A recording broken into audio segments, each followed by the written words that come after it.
L'Atelier de l'Europe, à la découverte de la collection d'œuvres d'art du Conseil de l'Europe. Ode à la liberté ou Freedom Serenade par Anthony Alberti alias Mr. Wanties. Tableau participatif, don de la Principauté de Monaco en 2024. Avec Anthony Alberti alias Mr. Wanties, Isabelle Béraud-Amadei, Marc Dimec et dans les archives sonores la voix de Son Altesse Sérénissime le Prince Albert II de Monaco. Monsieur le secrétaire général, j'ai maintenant l'honneur et le plaisir de dévoiler avec vous le tableau qui est offert au Conseil de l'Europe. Cette œuvre participative se veut être une ode à la liberté, une fenêtre ouverte sur les droits. L'œuvre s'appelle Freedom Serenade. C'est le nom que je lui ai donné en anglais, donc ça a été traduit par Ode à la liberté. C'est une fenêtre ouverte avec Monaco derrière et c'est comme si on était à l'intérieur de l'Europe et que c'était l'Europe qui avait décidé d'ouvrir la fenêtre pour que Monaco y rentre.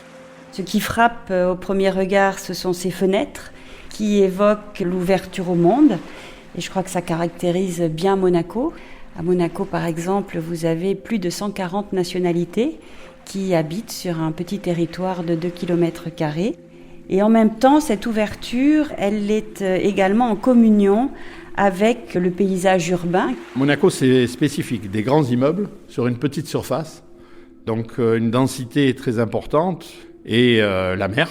Vous avez une vue un petit peu de la Riviera avec ses principes de balcons anciens, belle époque, en fer forgé, avec une végétation plutôt, on va dire, méditerranéenne. C'est un tableau qui représente la vue du port Hercule, qui est le port historique de la Principauté. On peut y voir également, au fond, la tête de chien, qui est un promontoire de 550 mètres d'altitude qui est situé en France et qui surplombe Monaco.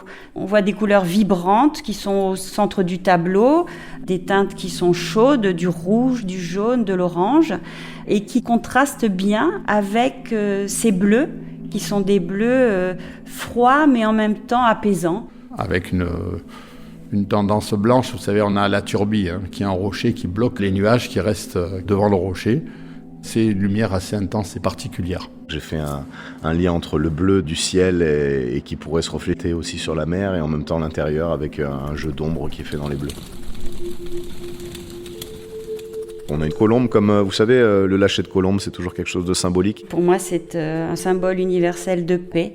Après, si on s'approche un peu plus du tableau, on voit d'autres symboles, la balance de la justice par exemple. Vous avez aussi le losange monégasque, vous avez différentes écritures calligraphiques, vous avez des silhouettes d'enfants, vous avez le monde qui est représenté. Ou encore des mots clés tels que droit de l'homme, respect, inclusion.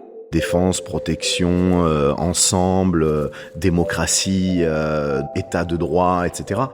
Tous ces symboles, je crois, sont évidemment des valeurs qui sont prônées à la fois par le Conseil de l'Europe, mais aussi par la Principauté de Monaco, puisque Monaco est un pays qui attache beaucoup d'importance à la valeur de chaque être humain, à la concorde et à la paix.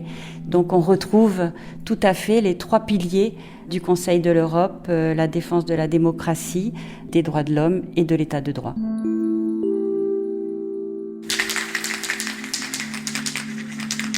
Freedom Serenade est composé de 100 pièces, donc réalisées par 100 personnes, et chaque petite toile fait 20 cm par 20 cm, ce qui nous donne une œuvre finale de 2 mètres par 2 mètres. C'est un dévoilé par puzzle. On met à disposition un nombre de pièces, un nombre de toiles. Chacun a les mêmes outils, à savoir une multitude de bombes colorées présentes sur la table devant lui, une série de pochoirs, et ensuite chaque personne peut, à son gré, selon son envie, utiliser telle ou telle couleur et tel ou tel pochoir pour réaliser son œuvre. Quand les gens me disent « mais ça va ressembler à quoi à la fin ?» En fait, je peux leur dire quel va être mon dessin que j'ai décidé de mettre en lumière en blanc, mais je peux jamais vous dire ce carré-là, il va être bleu clair ou il va être bleu foncé. Et le principe vraiment de cette œuvre, c'est qu'on existe tous par nous-mêmes du fait de cette petite toile. Et qu'en fait, c'est en étant ensemble qu'on crée des choses plus grandes que nous-mêmes. Je crois que c'est ce qui en fait la richesse aussi de cette œuvre, c'est le fait que ce soit une œuvre participative où tout le monde amène sa pierre à l'édifice. Et le prince souverain a été le premier justement à apporter cette pierre à l'édifice, puisque en amont de l'offre de cette œuvre au Conseil de l'Europe, il a lui-même effectué un pochoir. Ensuite, sur place à Strasbourg, des représentants du Conseil de l'Europe et des représentants de la Principauté de Monaco, que ce soit du gouvernement ou du Conseil national, ont effectué sur place un pochoir.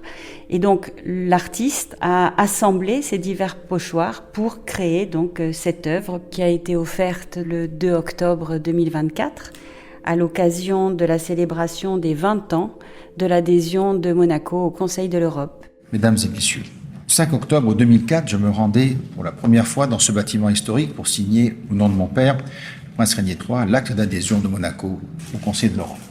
20 ans plus tard, nous voici réunis à nouveau pour célébrer cet anniversaire et réaffirmer notre indéfectible attachement aux 3 piliers de cette institution. La richesse du Conseil de l'Europe, c'est le fait que 46 pays soient présents et dialoguent. En tant que diplomate, je suis convaincue de la force du multilatéralisme, de la force du dialogue. Et le Conseil de l'Europe, par la présence de tous ces êtres humains qui viennent tous d'univers, d'états différents, mais qui sont là parce qu'ils sont mus par ces valeurs communes, c'est ça qui en fait la richesse. C'était Ode à la liberté ou Freedom Serenade par Anthony Alberti, alias Mr. Wanties. Un podcast du Conseil de l'Europe créé par Charlotte Roux, Antoine Auger, Anne Kropotkin. Avec les voix de l'artiste Anthony Alberti, alias Mr. Wanties, Isabelle Béraud-Amadei, conseillère de gouvernement, ministre des Relations extérieures et de la coopération du gouvernement de Monaco, l'agent d'artiste Marc Dimec, et dans les archives sonores, la voix de Son Altesse Sérénissime le Prince Albert II de Monaco. D'autres épisodes sont à retrouver sur le site du Conseil de l'Europe.